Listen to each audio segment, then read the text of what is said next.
ডাকসু নির্বাচনে জয়ী ছাত্র শিবির সমর্থিত প্যানেলের নেতারা প্রথমে রাজধানীর রায়ের বাজারে জুলাই গণ অভ্যুত্থানে শহীদদের কবরস্থানে গিয়ে দোয়া মোনাজাত করেন। এরপর তারা রায়ের বাজারে শহীদ বুদ্ধিজীবী স্মৃতিসৌধে গিয়ে দোয়া মোনাজাত করেছেন। তারা কি সেখানে ৭১-এ শহীদ বুদ্ধিজীবীদের জন্য দোয়া করতে গেছেন নাকি ক্ষমা চাইতে গেছেন? ৭১ নিয়ে শিবিরের বা জামায়াতের পলিসিতে কোনো পরিবর্তন হয়েছে? আপনার এই প্রশ্নটা কিছুটা হাস্যকর এবং কিছুটা মনে হচ্ছে অপ্রাসঙ্গিক। আপনি হাস্যকরভাবেই উত্তর আমি হাস্যকরভাবে উত্তর দিব। আপনার এই প্রশ্নটার খুব প্রাসঙ্গিকতা আছে বলে মনে হয় না।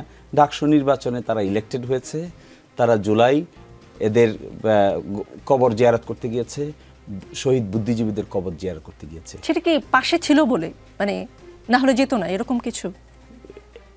এখন আপনি এটাকে কিভাবে ইন্টারপ্রিট করবেন? ধরেন একটা গ্লাসে অর্ধেক পানি আছে আর অর্ধেক খালি আছে। আপনি দেখছেন অর্ধেক খালি আছে, আমি তো দেখছি অর্ধেক ভরা আছে। আমি কিছুই দেখছি না, আমি দৃষ্টিভঙ্গির প্রশ্ন বিষয়। করেছি। এই যে প্রশ্নটা করেছেন, এটা হলো আপনার দৃষ্টিভঙ্গির বহিঃপ্রকাশ ঘটেছে।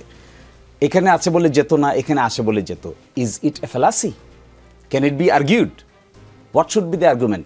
আর্গুমেন্ট শুড বি তারা ইয়াং টকবগে ছাত্র, ঢাকা বিশ্ববিদ্যালয়ের অধিকাংশের ভোটে ইলেক্টেড হয়ে যাওয়ার পরে দে পেইড দেয়ার অ্যাটেনশন বুদ্ধিজীবী কবরস্থানেও, দে পেইড দেয়ার অ্যাটেনশন। এটা তো আমাদের আপনাদের এই ধরনের কোয়েশ্চেন করার চাইতে we should appreciate it, because they have taken a very positive, innovative, creative initiative.